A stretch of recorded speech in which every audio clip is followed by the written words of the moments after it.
I see a lot of friends and family here, and I just, from the bottom of all of our hearts, everybody involved in the wedding, certainly Jerry and Katie, I don't have my back to you guys.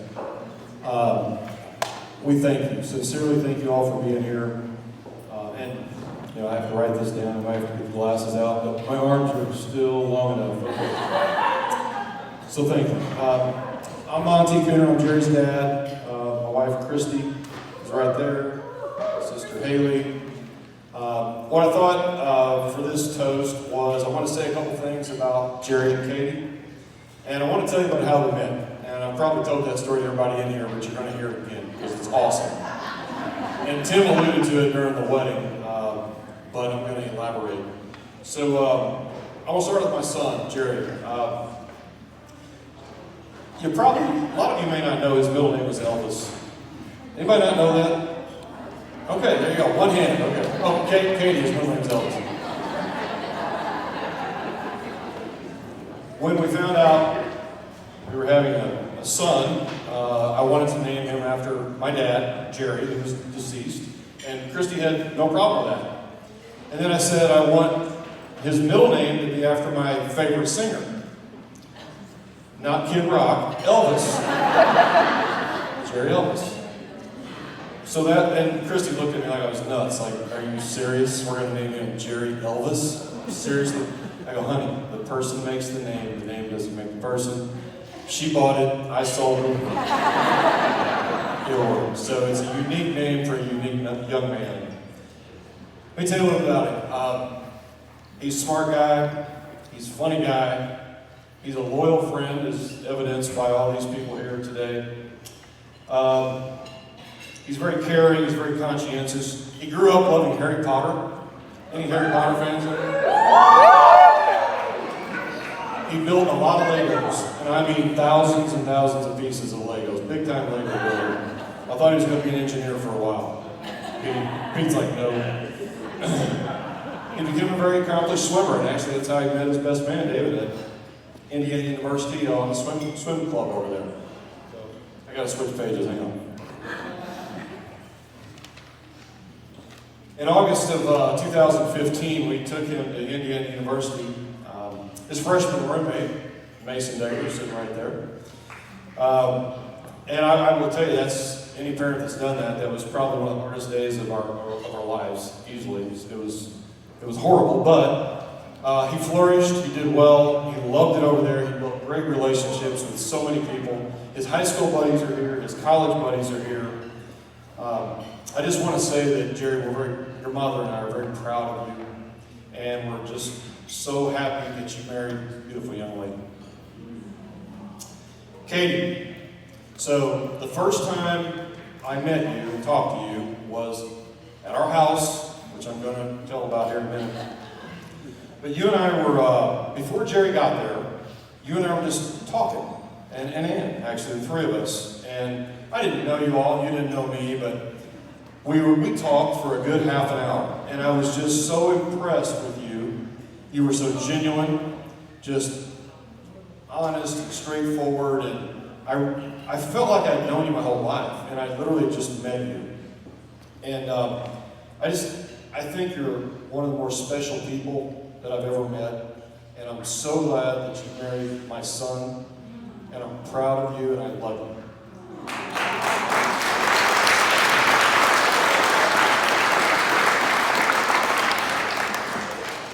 So in early 2019, Jana Cooner, where are you, Jana? Back there. Jana, just please stand up, just for one. No, you must stand up. Stand up. All right, that's Jana. She's the reason we're all here today. Jana called me and said, hey, Mommy, and Jana and her son run the Nubability Camp. And the Indianapolis Colts, because of Rachel back there, who chose. Thank you, Rachel. Rachel, now you stand up. Thank you, Rachel. Those are the two people most responsible for me being a grandpa. Besides Jerry and Katie, obviously.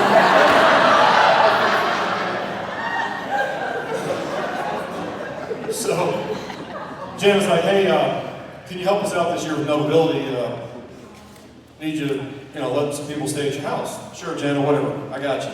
No problem. What do you got? 5 NFL cheerleaders. Okay. I got you. And she started laughing at me. She goes, I know you and Jerry will be fine with it, but I gotta ask Christy. That's exactly what she said. I said, call her! Call her, please. Christy was fine with it. So, Friday, July 19th, 2019, these 5 young ladies, beautiful girls, show up at our house in DuQuoin. They spill off this bus with all their bags and cheer stuff and all that. And we hang out that night a little bit. The next day, they go to the camp. They spend the day doing what they do, taking pictures with the kids. They were awesome. The little kids loved it. It was great. I go out, take some pictures of them. We hang out. It's July, right? So the next day is July 20th. It's 149 degrees in southern Illinois. And we just happen to have a pool. So, being the great host that I am, I invited the 5 NFL cheerleaders over to our pool because it was so hot. I'm a good host. So naturally, they all jumped in, with their jeans and t-shirts on. And we're hanging out, and Finn's there, my mom and Joel are there, we're all cooking out, having a good time with some music. Guess who's not there? The groom. So it's a half an hour into it, and I called Jerry. He was actually volunteering for notability. So he's working for notability. Jerry, yeah, Dad, what's up? Dude, what are you doing? I'm working. I go, you're a volunteer. They can't fire you. You need to get over here. Okay, Dad. 15 minutes later, there I was. Bang, bell in the pool. So, him and Katie, they just talked the rest of the night, hung out. Next day, the girls get up, they leave, they go back to Indiana, and we think it's over. We'll never see them again. And really, that's what I thought. I didn't.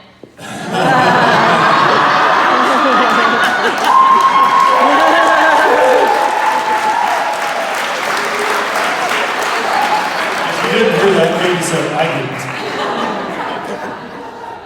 To which Jerry said this morning, Dad, when you tell that story, you make sure you say that Katie reached out to me.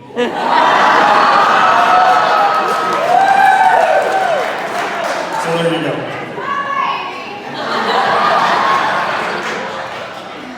So, let's see. They started dating.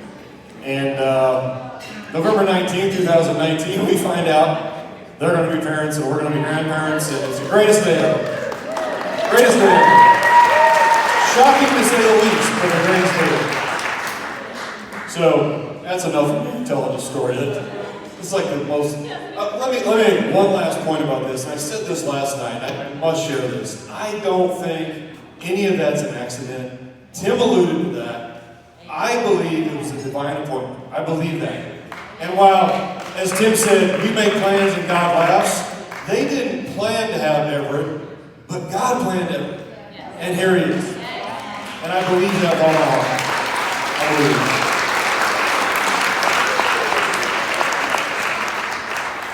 it. So I think I was up here to get the toast. So if you all, I'll get my glass. If you all raise your glass with me, please. Here's to this beautiful couple, March 20th, 2021. Congratulations, we love you. Salute.